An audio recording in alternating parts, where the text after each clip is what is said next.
This is how I built the Japanese street food cart that I drove all around the country. Just one of those crazy COVID lockdown ideas. My initial plan was just to build a chuckwagon, but as many viewers know, I lived in Japan for 13 years, and so I said, why not make it into a Japanese street food cart, or a yatai?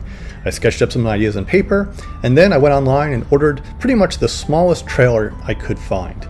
Got the trailer in the mail and began assembling it. I am definitely not what you might consider to be a competent craftsperson. In addition to not having any idea what I was doing, I also didn't have the proper tools someone might want for doing a project like this. The only things I had were a buzzsaw, a jigsaw, a drill, and I also had an assortment of hand tools, most of which I bought at Family Dollar, which are not exactly the sort of things you'd want in a big construction project like this. Building and assembling the actual trailer itself wasn't really that hard. It's just, putting screws in place, but I would say read the directions extra carefully so you don't have to redo things like I did. I did make one adjustment to the trailer itself. The axle that it came with was kind of wimpy, only a 4-spoke axle, which means you could only use smaller trailer tires. Instead, I decided to go online and get a 5-spoke axle and install that separately. You have to be very careful if you do this with the measurements to make sure you get an axle that will fit exactly onto the trailer. I'm really glad I made this extra step because it gave me a much higher clearance on the trailer and also allowed me to go higher speeds than you probably would want to with the 4-spoke tires the trailer axle came with. In the end, it was much sturdier, stronger, and all around a safer thing to ride on the road. For me, the hardest part of assembling the trailer itself was actually doing the electrical work. I had never done anything remotely like this and had to watch a lot of YouTube videos, so I won't get into the nuts and bolts of it, literally, that you can find in much better made videos by other people who have assembled these iron ton trailers before me. All I know is that when I turned on the car, the lights lit up. That was enough for me, although this did take me longer to do than it took to assemble the actual trailer itself. I would always laugh when people would ask me where I got the plans for the project. Well, these were the plans. Basically, I just built it a little piece at a time, building onto what I had already done and expanding it as I went. So really, there was no plan behind this. I started by cutting a piece of wood to the shape of the trailer bed itself. Then I marked with a pen where the holes to anchor it would be. Then I drilled those holes to make sure that I could anchor when this whole box was done, the piece of wood to the metal frame itself. Checked to make sure that the carriage bolts I used would fit into the proper holes and they were equally spaced, as well as they should be, and success. Once I knew that the box could be attached to the trailer bed itself, I started adding walls and all the rest of the trailer to the box separate from the trailer, so I could just put it back on later once I had finished the project. I kind of built them two separately and joined them at the end, which I think is the easiest way to do it.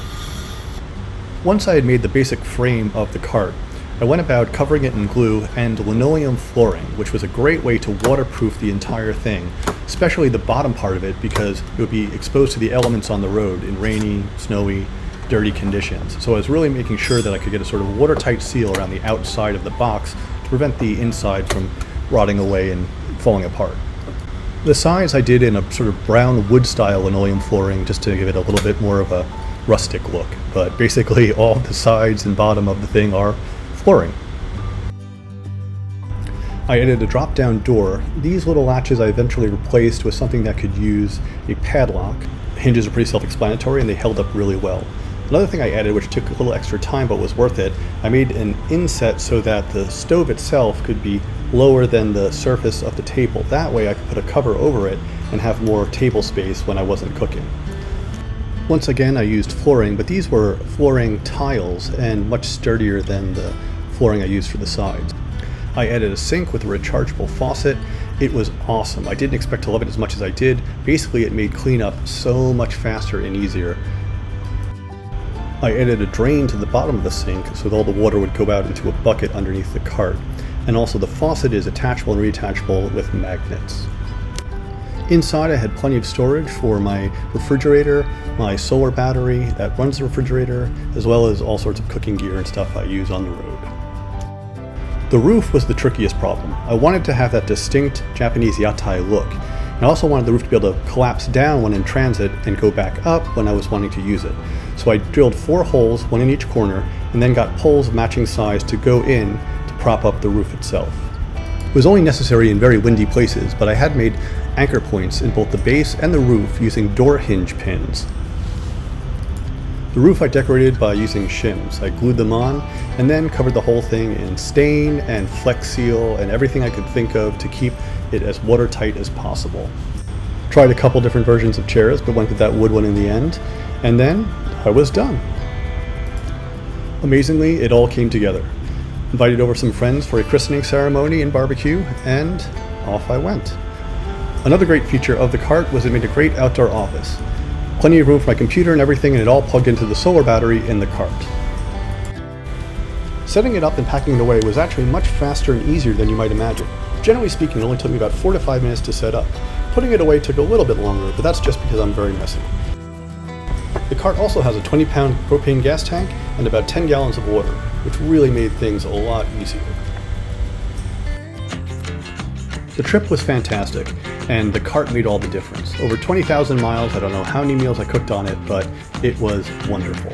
Also, because the cart itself attracts a lot of attention, I met so many lovely people I might not have met otherwise. It was quite the talking point, and made for some fast friends and some wonderful memories throughout the 20,000 miles I traveled.